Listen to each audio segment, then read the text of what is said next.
Un gran despliegue de cuerpos de seguridad y cámaras de la televisión estatal acompañaban a Abdel Fattah al-Sisi ante el Tribunal Constitucional el 8 de junio de 2014, cuando juraba el cargo como octavo presidente de la República Árabe de Egipto.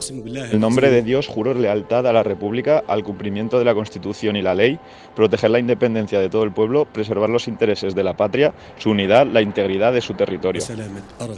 Un 97% de los votos y el notable poder del ejército fueron sus pilares principales para alcanzar la presidencia del país, por la que dimitía de sus cargos militares y se presentaba como candidato.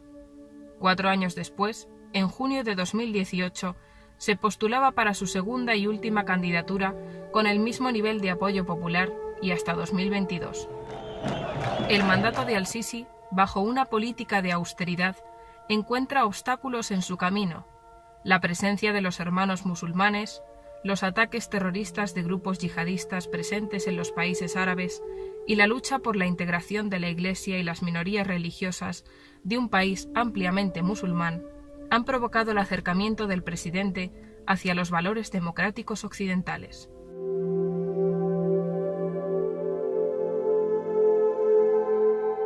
Egipto, inmerso en el caos y cada vez más cerca de la guerra civil.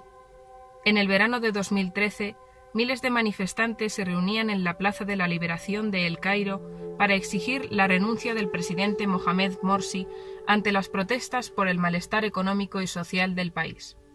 Una situación desastrosa causada por el primer presidente elegido democráticamente. La represión del ejército frente a los islamistas seguidores de Morsi era feroz, justificada como actuación en pro de la estabilidad del país y de la voluntad del pueblo egipcio. Abdel Fattah al-Sisi, por entonces general al frente de las Fuerzas Armadas y del Ministerio de Defensa, pronunciaba un discurso que parecía funcionar entre los ciudadanos que no apoyaban el régimen de los hermanos musulmanes. Quiero deciros que el honor de proteger la voluntad del pueblo es más valioso para vosotros y para mí que el honor de dirigir Egipto. Lo juro ante Dios. A las puertas del Palacio Presidencial y en la Plaza de Tahrir, los manifestantes estaban convencidos de que al-Sisi era el hombre providencial que devolvería la calma al país. El ultimátum que se había dado acababa con la hoja de ruta que decía que el presidente era derrocado por el incumplimiento de sus promesas electorales y la incapacidad de solucionar la crisis política de Egipto. Desde la destitución y detención del presidente, el movimiento de los hermanos musulmanes fue ilegalizado y declarado organización terrorista. Pero aún así, la calma no ha vuelto nunca del todo. Al-Sisi tuvo una ventaja, que es evitar, como quería la mayoría del pueblo egipcio, que no gobernasen los hermanos musulmanes, que no hubiera un gobierno islamista en Egipto. No hubo un golpe de Estado, hubo un pueblo que quiso que no gobernaran los islamistas.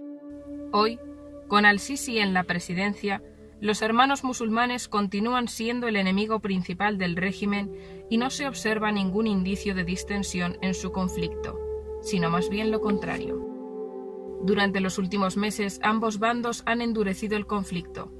Mientras los islamistas radicales mantienen sus manifestaciones periódicas de reducido seguimiento en las áreas periféricas, sus seguidores, sobre todo los más jóvenes, expresan un mayor apoyo al uso de la violencia en las redes sociales. Los procesos legales contra sus líderes avanzan a paso firme, y los medios de comunicación progubernamentales han intensificado, si cabe, su campaña de demonización del movimiento islamista. Al-Sisi se presentaba y era visto como el salvador de Egipto por toda la ciudadanía, sobre todo por la comunidad cristiana, que constituye una minoría frente a la población musulmana. Grandes campañas fueron promovidas en sus primeros años de legislatura contra los hermanos musulmanes, pero quizá la pieza que le falta en el rompecabezas sea la península del Sinaí. Allí se concentran multitud de bases de grupos terroristas islámicos, entre ellas Wilayat Sina, la filial egipcia del Estado Islámico. Desde hace 2 años, los ataques se han multiplicado en número y gravedad con el objetivo de debilitar el gobierno y la seguridad de Egipto. Su objetivo, los cristianos coptos. Los coptos conforman el 10% de la población y su voto es de gran ayuda para el gobierno de al-Sisi, pero la población musulmana del país no acepta a esta minoría y los terroristas, desde la propia Wilayat Sina, amenazan con limpiar el país de cristianos. Esto convierte el día a día de los coptos en una verdadera odisea por la supervivencia. Insultos, discriminación, asesinatos, violaciones, quema de viviendas, expropiación de tierras y atentados contra las iglesias ortodoxas son algunos de los actos vejatorios que deben soportar en Egipto. Abdel Fattah al-Sisi trata de amparar los derechos de esta minoría y apuesta por medidas de integración como las que propuso Abdel Nasser a finales de los años 60. Desde el gobierno se han propuesto políticas de protección como el aumento de las penas a quienes fomenten desorden o actos de violencia de matriz sectaria, y se ha dedicado gran parte del presupuesto a la construcción de iglesias en Egipto. También, Abdel Fattah al-Sisi ha condenado cada uno de los atentados y actos discriminatorios hacia esta comunidad copta. La inseguridad nacional, ligada a las diferencias sociales y los actos terroristas, terminan de agravarse con la crisis económica. La subida de precios, la congelación de los salarios y la corrupción de las instituciones han provocado que el apoyo social esté disminuyendo progresivamente. Al-Sisi fracasará si no atiende la demanda de la población joven. Yo he hablado con muchos coptos jóvenes, tengo mucha relación con muchos egipcios jóvenes, más musulmanes que coptos, y ellos quieren cambio. Si Al-Sisi hizo una cosa buena, frenó el integrismo islámico, pero Al-Sisi no podrá seguir sirviendo a su pueblo si no hace una apertura democrática. Y la lucha contra el integrismo islámico no puede ser el pretexto para que Al-Sisi sea un nuevo Mubarak. El principal objetivo del gobierno es hacer de Egipto una sociedad democrática que responda a los intereses de la gente joven, que demandan cambio y una mayor participación política. Pero estas peticiones distan mucho de las políticas de Al-Sisi, basadas en una ley de manifestaciones, la progresiva militarización de la universidad y un aumento del periodo máximo de prisión preventiva.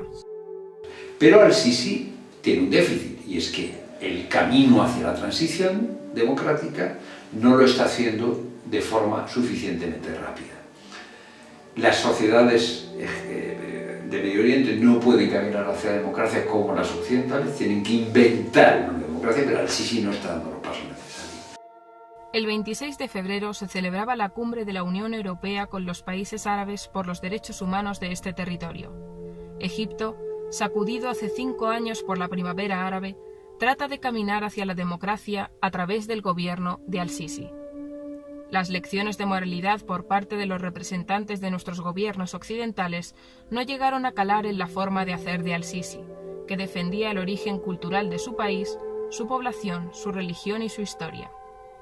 Una historia ligada hoy al terrorismo y a las diferencias que conforman su identidad nacional y que marcan una ruta estrecha hacia las libertades democráticas y los derechos humanos.